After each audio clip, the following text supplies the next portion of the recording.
Alright, so cleaning up my dovetails on the little bench.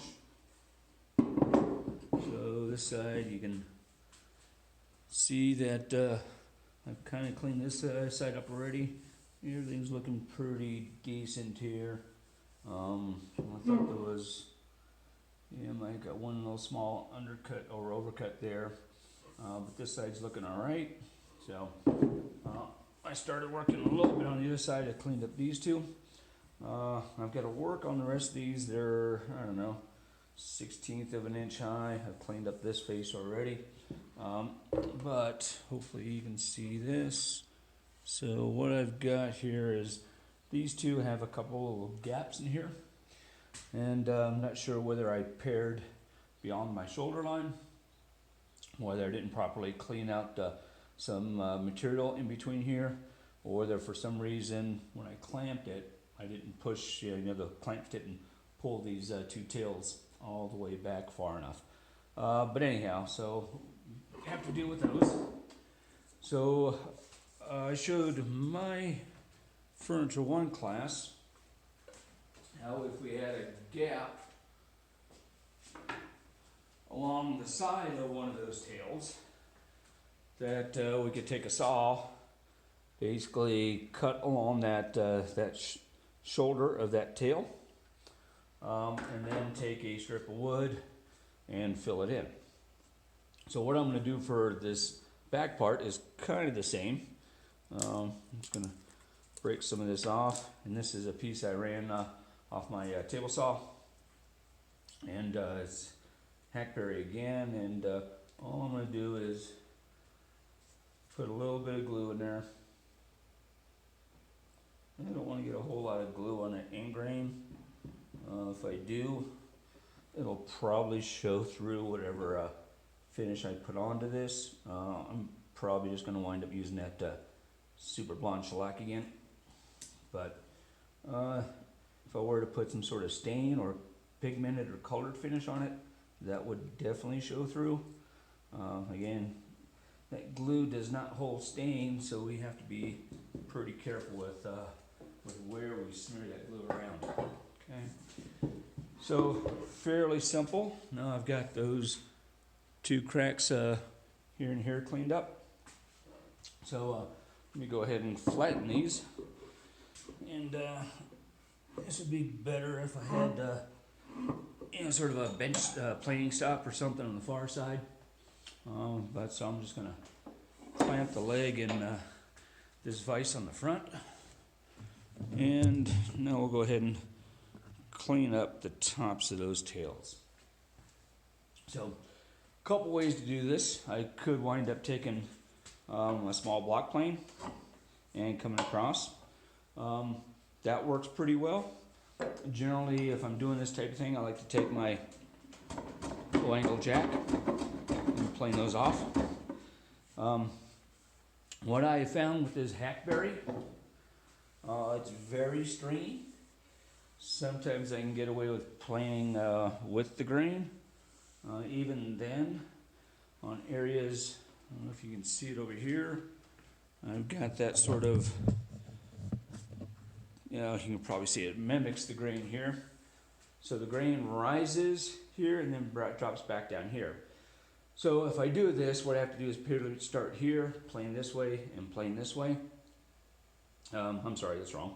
Plane from here, stop at the middle, plane from here and stop at the middle. Unfortunately, that's kind of tough to do. And I found even if I am real careful with doing that, this hackberry tends to tear out anyhow. So what I'm going to wind up doing is I'm going to take a white chisel, and I like the white chisel because I can hold the blade flat against my stock. And what I'm going to do is I'm going to come in and just take little shavings off this all the way across. I can come in from the top here and work my way over. But basically what I'm trying to do is reference the flat of the chisel against the rest of my stock and carefully shaving away that protruding part of my dovetail.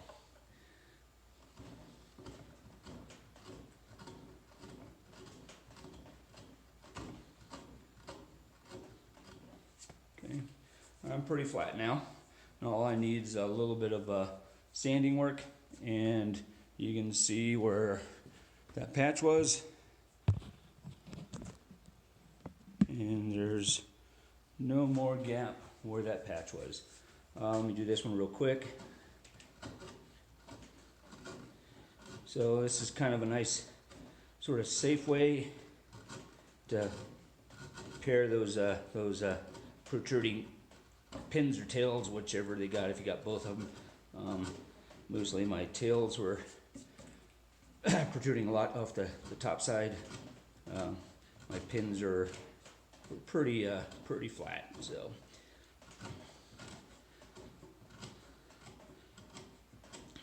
And generally, if I'm doing this, I want, even if I'm planing, I want to pair towards where those back of the fibers are supported. If I pair to the opposite direction, I'm gonna tear out or spelch these this grain here. So I think I got a 150 on my sanding orbital.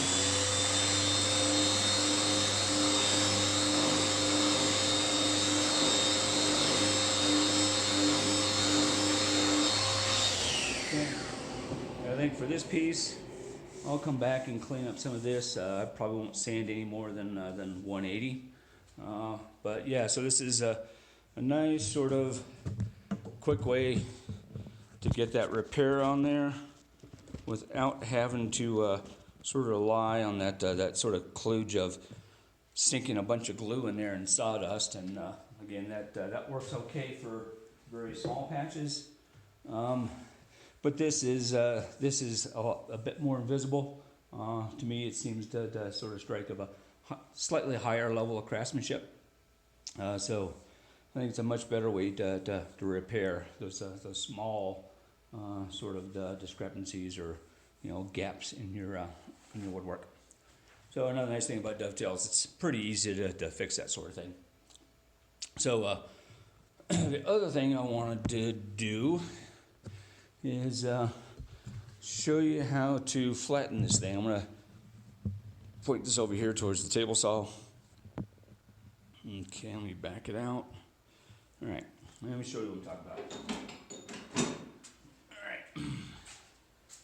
All right. So I've got a little bit of a wobble. You see it's rocking here. So this corner and this corner feet are a little bit high. So what I need to do is take down a little bit of one of the opposite ones. So what I'm going to do is lower this blade until it just barely protrudes above the surface of my table saw. So I just want just a little bit sort of exposed. Okay. If anybody's mathematically inclined, there's a German mathematician woodworker who does a little video and actually gives you a proof of why this works. So for those engineers, anybody who's taking way too much calculus and differential equations and matrix algebra or whatever, you can satisfy that masochistic urge and go actually find the proof for looking at this. Let me do this nice so you can see what's going on. So, okay, so again, it's sitting high on these two. So what I need to do is level one of those two legs. So all I want to doing is bring that leg over the top, push a little more.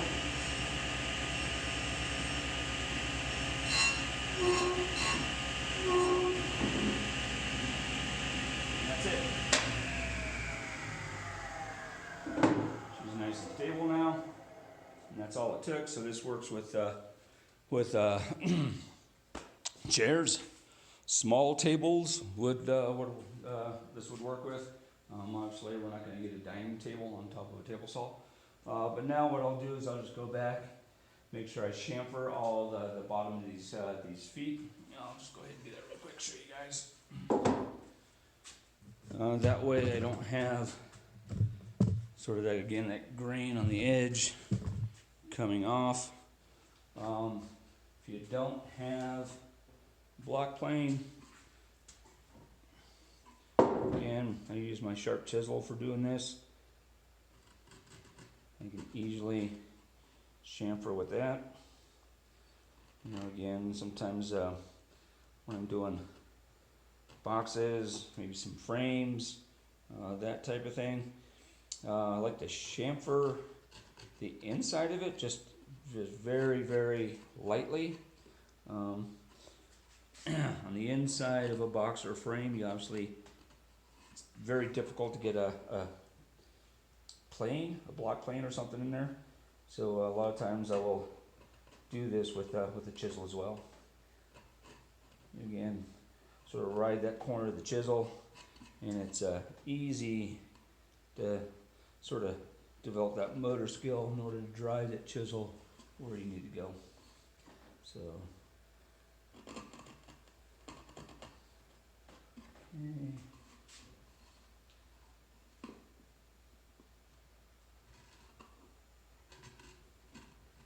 And you may notice that I'm taking more of a slicing cut with this, particularly as I get sort of to the end. That sort of slicing maneuver tends to cut things a little bit cleaner than just pushing that sharp chisel all the way across. Okay, that's about it. So I'll clean up these last two, do a little bit of sanding, and then put my super blonde shellac on there, and that'll be about it. I guess latest Corona or COVID-19 joke I saw. In about 2 months, we're going to be losing about 88% of those blondes that we have now.